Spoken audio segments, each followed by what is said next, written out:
Students, welcome to my YouTube channel. और अब हम करने वाले हैं बच्चे क्लास 9 की साइंस की वर्कशीट, हिंदी मीडियम की वर्कशीट नंबर 34 ये आपकी 21 सितंबर की वर्कशीट है।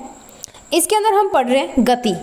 इसके अंदर आज एक हम थोड़ा सा हट के टॉपिक करने वाले हैं, जिसमें हम वेग समय के अंदर संबंध देखेंगे, ठीक है, और गति का पहला समीकरण करेंगे। आज आप कुछ समीकरण सीखने वाले हो, 3 समीकरण आप सीखोगे गति के। उनमें से एक हम जो है वो डिराइव करेंगे, यानी कि उसको हल करके सरल करके लिखेंगे, और बाकी 2 नेक्स्ट वर्कशीट्स के अंदर हम देखेंगे, ठीक है। सबसे पहले है जिज्ञासा दीदी, गति के समीकरण क्या हैं और इन्हें ग्राफीय विधि द्वारा कैसे प्राप्त किया जा सकता है। देखो बच्चे, कोई भी चीज़ को करने के 2 मेथड होते हैं, 2 तरीके होते हैं। एक तो आप मैथ के फार्मूला लगा के उसको सॉल्व कर लो, ठीक है, उसको निकाल लो। दूसरा क्या होता है, आपको ग्राफ दिया होता है, उस ग्राफ से निकाल लो, ठीक है। ग्राफ से विधि से कैसे प्राप्त करेंगे तो उसके लिए देखेंगे। तो सबसे पहले देखिए कि जब भी कोई एक वस्तु सीधी रेखा में एक समान त्वरण मतलब एक जैसे त्वरण के साथ जब वो चलती है, तो एक निश्चित समय अंतराल में उसका वेग गति के दौरान त्वरण व उसके समय द्वारा तय की गई जो दूरी है, ठीक है, इनके बीच में एक संबंध होता है। इस पहला संबंध होता है वेग एवं समय का संबंध, जिसे हम बोलते हैं v = u + at। दूसरा होता है गति का दूसरा समीकरण, यानी कि समय और स्थिति, समय और दूरी के बीच में होता है, वो होता है s = ut + ½ at²। और तीसरा होता है हमारे पास वेग एवं स्थिति में संबंध, वो होता है 2as = v² - u²। अब आप बोलोगे v u s t a क्या है, ये पहले भी हम देख चुके हैं। बाकी ये रहा, u होता है आपका प्रारंभिक वेग, v होता है आपका अंतिम वेग, a होता है आपका समान, ठीक है, एक समान त्वरण। उसके बाद में s होता है आपकी तय की गई दूरी, और t होता है आपका समय, ठीक है। उसके बाद देखिए, ग्राफीय विधि द्वारा वेग व समय के बीच संबंध स्थापित कर गति का पहला समीकरण प्राप्त या व्युत्पन्न करना, ठीक है, व्युत्पन्न करना। मेरी हिंदी थोड़ी सी वीक है, तो आप समझ लेना कि प्राप्त करना है इसको। तो अब आप यहाँ पे देखिए, पहले तो मैं आपको ये ग्राफ समझा देती हूँ। इस ग्राफ में बच्चे क्या होता है कि अगर ये लाइन यहाँ से ना हो के ऐसे निकल के जाती, इसका मतलब था कि आपका प्रारंभिक वेग 0 है। पर ये ना O में से नहीं निकली है, ये A में से निकली है। A में से निकलने का मतलब है कि आपका प्रारंभिक वेग 0 नहीं है। आपकी वस्तु जो है वो पहले किसी गति से आ रही थी, और जब A पे वो आ गई तब आपने समय जो है वो देखना शुरू किया, और A पे जब वो है तो आपने समय देखना शुरू ही किया, तो t 0 होगा। और जब आपका समय t = t हो गया तो वो कहाँ पे पहुँच गई, B पे पहुँच गई, ठीक है। तो कभी भी आपको ऐसा ग्राफ दिया हो ना, कभी भी, तो इसका मतलब होगा कि आपकी जो प्रारंभिक वेग है वो 0 नहीं है, उसकी कुछ ना कुछ वैल्यू है, उसका कुछ ना कुछ मान है, ठीक है। अब वस्तु का u प्रारंभिक वेग t समय में बढ़कर v हो जाता है। प्रारंभिक वेग क्या होता है, कुछ टाइम t के बाद में u से बदल के क्या हो जाता है, जब a पे होता है तो u है, और जब v पे पहुंचा t टाइम के बाद में b पे पहुंचा तो तब क्या हो गया, वो v हो गया। और उस तथा वस्तु का वेग एक समान दर a से परिवर्तित हो रहा है, और त्वरण हमारा क्या है, एक समान है। अब देखिए, बिंदु B से x अक्ष समय और BC और y अक्ष वेग पर BE लंब खींचे। हमने लंब जो है वो ऐसे खींच लिए, मतलब इसका A और B पॉइंट से हमने क्या कर देना है, इसको यहाँ पे भी मिला देना है, इसको यहाँ पे। फिर क्या करना है, इस A को हमने इस लाइन से मिलाना है, कहाँ पे, D पॉइंट के ऊपर। तो अब यहाँ पे देखिए आप एक चीज़, ये हमारा बन गया कौन सा, समकोण त्रिभुज बन गया, समकोण त्रिभुज ही बनता है ना, ठीक है। तो अब वैसे हमें इससे कुछ लेना देना नहीं है। आप यहाँ पे देखो, ये पूरा क्या है, v, और ये इतनी क्या है, u।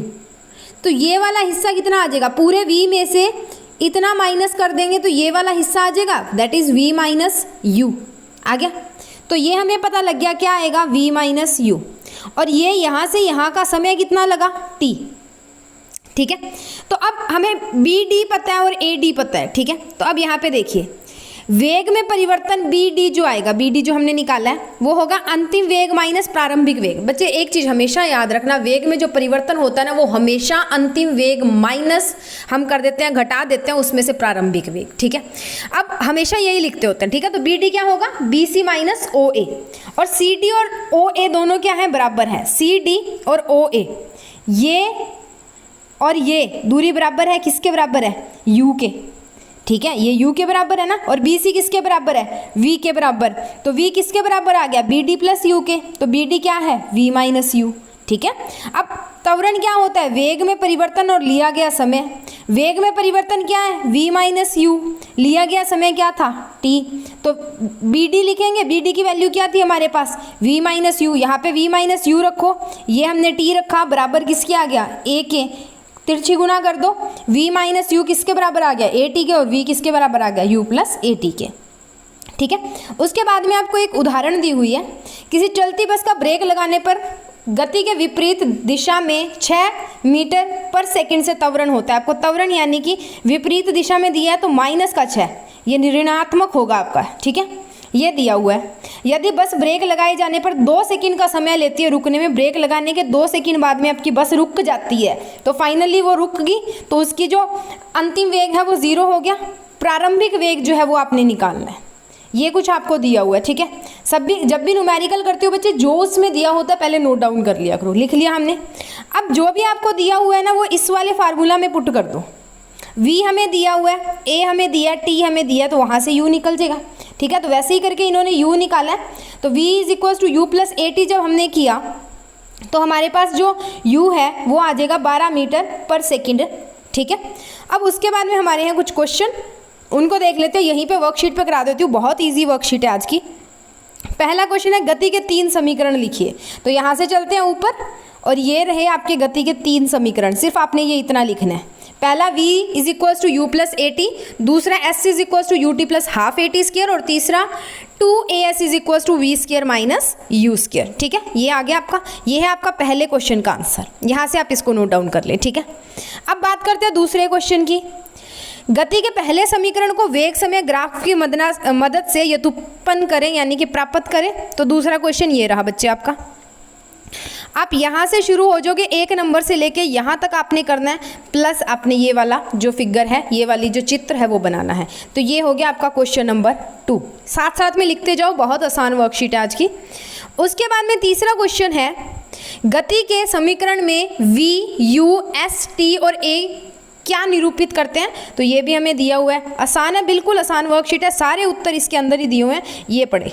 v वस्तु का प्रारंभिक वेग, u वस्तु का प्रारंभिक वेग, v वस्तु का अंतिम वेग, a एक समान त्वरण, s तय की गई दूरी, और t हमारा समय को दर्शाते हैं। तो ये हो गया आपका तीसरे का उत्तर, ये था आपका पहले का उत्तर, ठीक है। और ये जो इस बॉक्स में पूरा दिया हुआ यहाँ से लेके बिल्कुल लास्ट तक, और नीचे वाली एक फिगर जब आप बना लेंगे, चित्र बना लेंगे, तो ये आपका दूसरे का उत्तर आ जाएगा, ठीक है। सो इसी के साथ हमारी वर्कशीट यहाँ पे खत्म होती है।